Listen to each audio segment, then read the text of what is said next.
Hello friends, welcome to our channel Analytics IAS Academy and welcome to our these civil services preparation classes where we have been discussing certain important issues related to your civil services preparation dear friend.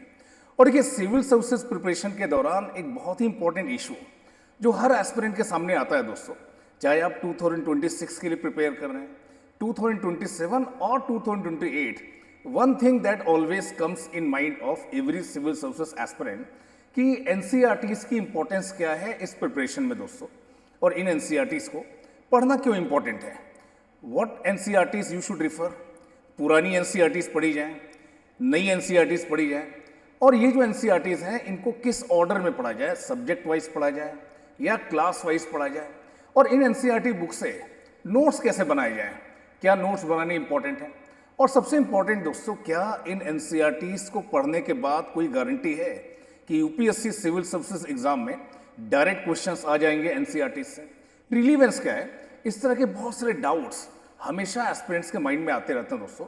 तो इस session के through हम कोशिश करेंगे कि इन सारे doubts को हम रिजॉल्व करें, और एक ही वीडियो में दोस्तों इन सारी बातों को मैं आपके साथ कवर करने की कोशिश करूंगा। थोड़ा सा लंबा वीडियो हो सकता है बट हम कोशिश करेंगे कि इन सारी बातों को इस सेशन में आपके साथ कवर करें।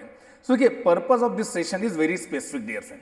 इस सेशन में हम जानने की कोशिश करेंगे कि इन एनसीईआरटी बुक्स की इंपॉर्टेंस है क्या दोस्तों, why every aspirant they should read this NCERT, क्यों हर टॉपर आपको ये बोलता है कि देखिए इन एनसीईआरटीज को पढ़ने की जरूरत है दोस्तों, ओल्ड एनसीईआरटीज पढ़ी जाए या न्यू एनसीईआरटीज पढ़ी जाए, ये भी जानने की कोशिश करेंगे। इन एनसीईआरटी बुक से नोट्स कैसे बनाए जाए ये आपके साथ जानने की कोशिश करेंगे, और क्या इन एनसीईआरटी से क्वेश्चंस यूपीएससी एग्जाम में आते हैं या नहीं आते हैं ये भी हम आपके साथ डिस्कस करेंगे। इतनी सारी एनसीईआरटीज हैं, इनमें से कौन सी एनसीईआरटीज ऐसी हैं जो आपको पढ़नी ही पढ़नी है, जिनको आप स्किप नहीं कर सकते, कुछ ऐसी एनसीईआरटी बुक्स भी हैं जिनको आप स्किप कर सकते हैं या उतना ध्यान से पढ़ने की जरूरत नहीं है। ये भी डाउट कई बार बच्चों के माइंड में आते हैं, तो इन सारी बातों को हम आपके साथ डिस्कस करने की कोशिश करेंगे।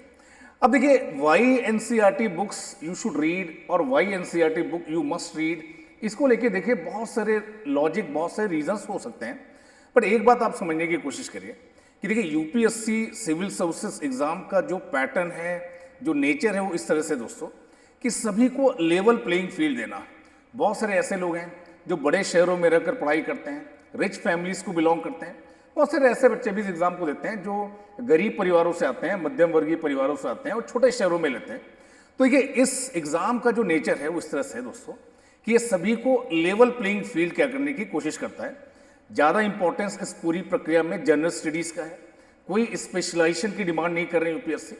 और यूपीएससी का जो देखिए जो पूरा पेपर है, जो पूरा स्कीम ऑफ एग्जामिनेशन है, उसमें बहुत ज़्यादा इंपॉर्टेंस दी जाती है किसे, इन बेसिक एनसीईआरटी बुक्स को, न्यूज़पेपर में जो इवेंट्स हैं, जो इश्यूज हैं, और गवर्नमेंट के जो पब्लिकेशंस आते हैं, देखिए इनका एक बहुत ही इंपॉर्टेंट रोल होता है इस पूरी स्कीम ऑफ एग्जामिनेशन में, जिससे सभी को एक लेवल प्लेइंग फील्ड दी जा सके। ऐसा नहीं कि देखिए कुछ ऐसी बुक्स जो काफ़ी कॉस्टली हैं, हजारों रुपए में हैं, उनको पढ़कर ही आप एग्जाम को दे सकते हैं।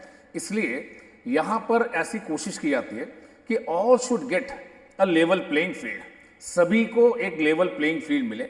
और देखिए सभी को एक लेवल प्लेइंग फील्ड मिले उस कॉन्टेक्स्ट में इन एनसीईआरटी बुक्स का बहुत ही इंपॉर्टेंट रोल है दोस्तों। NCERT books are why important, why they are very crucial, इसको लेके देखिए अलग अलग रीजंस हैं। सभी टॉपर्स ने अपने इंटरव्यूज में, बहुत सारे मेंटर्स ने अपनी क्लासेस में बताने की कोशिश की है कि देखिए why these NCERT books are important. पहले तो क्या है कि देखिए ये जो एनसीईआरटी बुक्स हैं they are authentic source of information, government के द्वारा इन्हें पब्लिश किया जाता है, बहुत अच्छे जो स्कॉलर्स हैं उनका एक पैनल बनाया जाता है, और देखिए ये जो पैनल होता है, देखिए ये बहुत सारा रिसर्च करके इन बुक्स को पब्लिश करते हैं। ये जो बुक्स हैं दोस्तों सभी को एक्सेसिबल है, फ्री ऑफ कॉस्ट भी आप इसकी जो पीडीएफ है उसे एनसीईआरटी की वेबसाइट से क्या कर सकते हैं, डाउनलोड कर सकते हैं। बहुत ही ईजी लैंग्वेज में इन्हें लिखा गया है, और किसी भी सब्जेक्ट के जो इंपॉर्टेंट कॉन्सेप्ट्स हैं उन्हें बहुत ही अच्छे तरीके से एग्जाम्पल देकर बताया गया है। हिंदी में भी अवेलेबल है, इंग्लिश में भी अवेलेबल है दोस्तों, और लगभग सारे विषयों पर ये एनसीईआरटी बुक्स अवेलेबल हैं जिनको आप यूज कर सकते हैं, या अलग अलग क्षेत्रों में जो लोग स्पेशलाइजेशन करते हैं इन्हें एक रेफरेंस बुक की तरह से यूज करते हैं बेहतर कॉन्सेप्चुअल क्लैरिटी के लिए, जहां पर बहुत सारे कॉम्प्लेक्स कॉन्सेप्ट्स को बहुत ही ईजी लैंग्वेज में, एग्जाम्पल के साथ, पिक्चर्स के साथ इमेजेस के साथ, मैप्स के साथ बताया जाता है दोस्तों। And that's why I am saying कि when you prepare for civil services examination, तो सपोज आपका ये गोल है यूपीएससी सिविल सर्विसेज एग्जामिनेशन को क्रैक करना दोस्तों, तो जब आप यहाँ से स्टार्ट करते हैं स्टेप बाय स्टेप, बहुत सारे स्टेप्स हैं, आपको कुछ स्टैंडर्ड बुक पढ़नी पड़ती हैं, आंसर राइटिंग करनी पड़ती है, बट आपका जो बेस होता है दोस्तों, वो जो बेस होता है वो इन एनसीईआरटी बुक से ही आता है। और देखिए ये एनसीईआरटी बुक्स को माना जाता है कि आपकी इस प्रिपरेशन का ये आधार है, आपकी इस प्रिपरेशन का फाउंडेशन है दोस्तों। And that's why I am saying कि these NCERT books are very important, very relevant dear friend. अब बहुत सारी बातें आती है दोस्तों स्टूडेंट के माइंड में कि देखिए ठीक बात है कि क्या ये एनसीईआरटी बुक्स मस्ट है, इन्हें पढ़ना ही चाहिए, ऑथेंटिक सोर्स ऑफ इंफॉर्मेशन है, कॉन्सेप्ट्स को बहुत अच्छे से एक्सप्लेन किया गया है, ये सारी बातें ठीक है। But UPSC civil services examination की जब हम प्रिपेयर करते हैं तो क्या ये ज़रूरी है कि इनके बिना काम नहीं चल सकता? देखिए हो सकता है इनके बिना भी काम चल जाए, बट जितने भी टॉपर्स के इंटरव्यूज आप देखेंगे, लगभग सभी टॉपर्स एक बात कहते आए हैं consistently that these NCERT books are very crucial, और इनकी प्रिपरेशन में इन्होंने एक इंपॉर्टेंट रोल प्ले किया। न केवल स्टूडेंट्स बल्कि जो भी एजुकेटर हैं, जो भी मेंटर हैं, across the brand, across the channel platform, सभी एजुकेटर आपको ये बात कहते हुए मिलेंगे कि ये जो एनसीईआरटी बुक्स हैं they are very crucial in this civil service examination where conceptual clarity is very important, application of this concept is very important. वहां पर इन एनसीईआरटी बुक्स का बहुत ही इंपॉर्टेंट रिलेवेंस है। सो इन बातों से ये क्लियर हो जाता है दोस्तों कि these NCERT books are must for your civil services examination. अब जब मैं ऐसा बोलता हूं कि दीज सिविल सर्विस एग्जामिनेशन में ये एनसीईआरटी बुक्स बहुत ही मस्ट हैं, तो देखिए क्या डायरेक्टली इन बुक्स से सवाल पूछे जा रहे हैं, या अगर आपने इन एनसीईआरटी बुक्स को पढ़ लिया क्लास 6 से लेकर क्लास 12 तक की एनसीईआरटी बुक्स को, तो आप इस एग्जाम को क्रैक कर पाएंगे? शायद नहीं दोस्तों। ये एनसीईआरटी बुक्स आपके लिए रिलेवेंट हैं for your basic understanding, foundation building. देखिए इनके लिए इन एनसीईआरटी बुक्स का बहुत ही ज़्यादा रिलेवेंस है। जो भी सब्जेक्ट आप पढ़ना चाहते हैं उस सब्जेक्ट के आधार के रूप में आप इन बुक्स को, उस सब्जेक्ट के बेस के रूप में आप इस बुक को रिफर कर सकते हैं। और जब भी आप इन बुक्स को पढ़ें दोस्तों, जब भी आप इन एनसीईआरटी बुक्स को पढ़ते हैं तो एक डिबेट आपको देखने को मिलती है कि पुरानी एनसीईआरटीज़ को पढ़ा जाए या नई एनसीईआरटीज़ को पढ़ा जाए। तो देखिए जो ओल्ड एनसीईआरटी बुक्स हैं they are very good in terms of content, fact, data, information बहुत ज़्यादा दिया गया है इन ओल्ड एनसीईआरटी बुक्स में। और जो नई एनसीईआरटी बुक्स हैं दोस्तों, इन्हें बनाया गया है सेल्फ डेवलपमेंट अप्रोच के साथ, जहां पर एग्जाम्पल्स को बहुत डिटेल में दिए गए हैं और एग्जाम्पल्स के थ्रू किसी कॉन्सेप्ट को एक्सप्लेन करने की कोशिश की गई दोस्तों।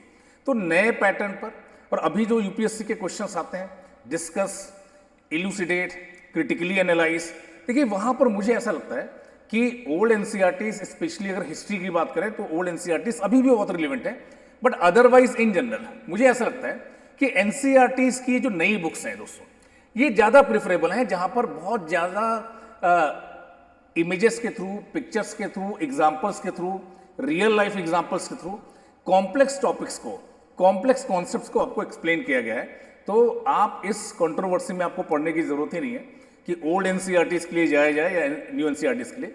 New NCERTs are available, freely available online, जिनका पीडीएफ आप क्या कर सकते हैं, डाउनलोड कर सकते हैं।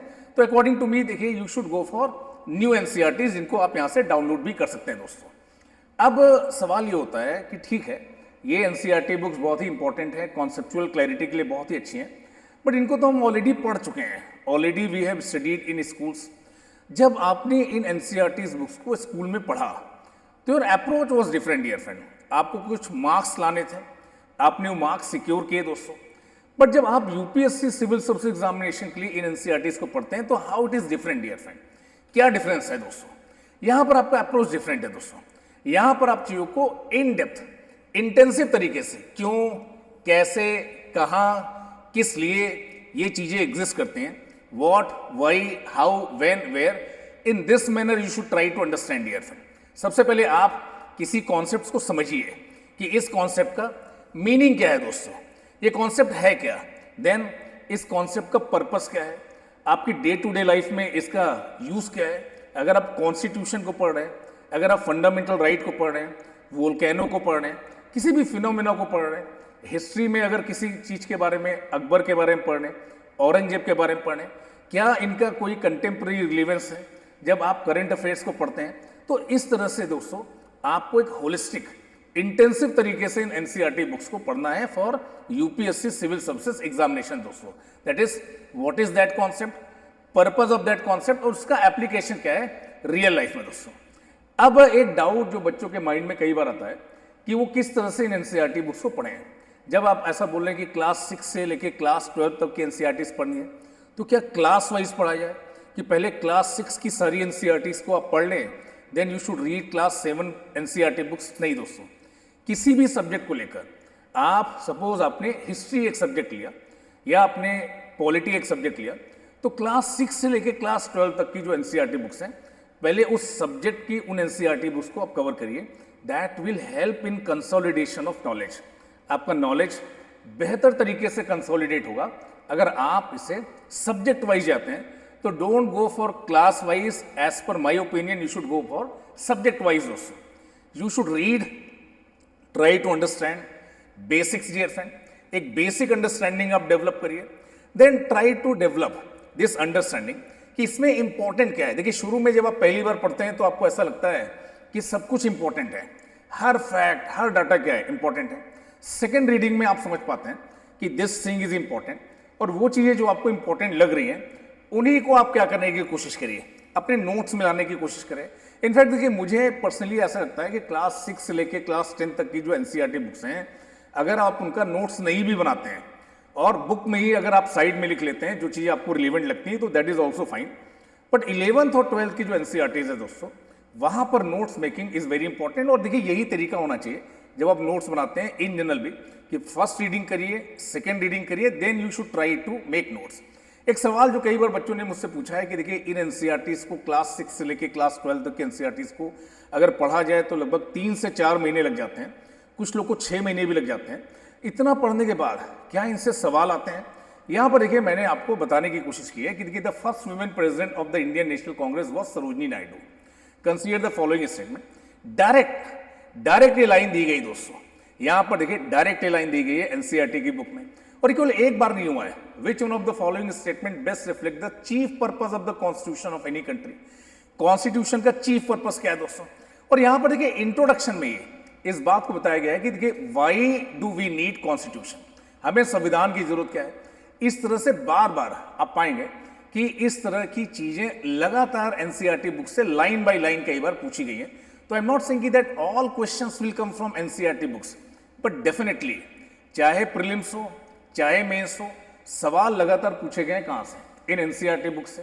जब आप कोई भी चैप्टर एनसीईआरटी बुक का पढ़ते हैं, लास्ट में उससे रिलेटेड मल्टीपल चॉइस क्वेश्चंस हैं, उससे रिलेटेड कुछ ऐसे क्वेश्चंस भी हैं जिनका आंसर वो बोल रहे हैं कि आप 150 वर्ड में लिखिए। और जब आप यूपीएससी का जीएस का पेपर देखते हैं तो largely most of the questions you need to answer in 150 word dear friend. तो कैसे किसी कॉन्सेप्ट्स को 150 वर्ड में एक्सप्लेन किया जा सकता है with basic knowledge of NCERT books, ये भी आप लर्न करते हैं जब आप इन क्वेश्चंस को प्रैक्टिस करते हैं। तो you should read it, you should understand it, develop a better understanding and try to write it dear friend. अगर आप इसको अप्लाई करते हैं तो डेफिनेटली आप इन एनसीईआरटी बुक्स पर एक कमांड डेवलप कर पाएंगे। अब एक सवाल बच्चों का रहता है कि देखिए हर सब्जेक्ट में कौन सी एनसीईआरटीज हैं जो हमें पढ़नी ही पढ़नी है। क्लास 6 से लेके क्लास 12 तक की सभी विषयों की एनसीईआरटी पढ़ना थोड़ा सा मुश्किल है, इतना मेरे पास टाइम नहीं है। तो यहाँ पर देखिए मैंने आपको बताने की कोशिश की है कि अगर आप पॉलिटी सब्जेक्ट की एनसीईआरटी देख रहे हैं तो देखिए these 3 NCERTs are very important, जिनको आप स्किप नहीं कर सकते। उसी तरह से ज्योग्राफी में ये 2 एनसीईआरटीज आप स्किप नहीं कर सकते। 11th क्लास की Indian economic development, that is must for you, you should not skip. और क्लास 11th और 12th की जो हिस्ट्री एनसीईआरटी बुक्स हैं दोस्तों, इन्हें आप स्किप नहीं कर सकते। तो दीज आर मिनिमम रीडिंग, ये रीडिंग आपको करनी ही करनी है। तो आई होप देखिए एनसीईआरटी बुक्स को लेकर जो भी आपके डाउट्स हैं, सारे डाउट्स मैंने आपके रिजॉल्व किए, और अगर इनको लेकर कोई और भी डाउट होते हैं तो please feel free to ask me.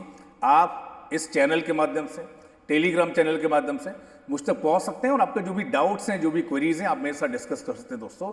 Thank you to all for joining me and for staying with me dear friends. Thank you.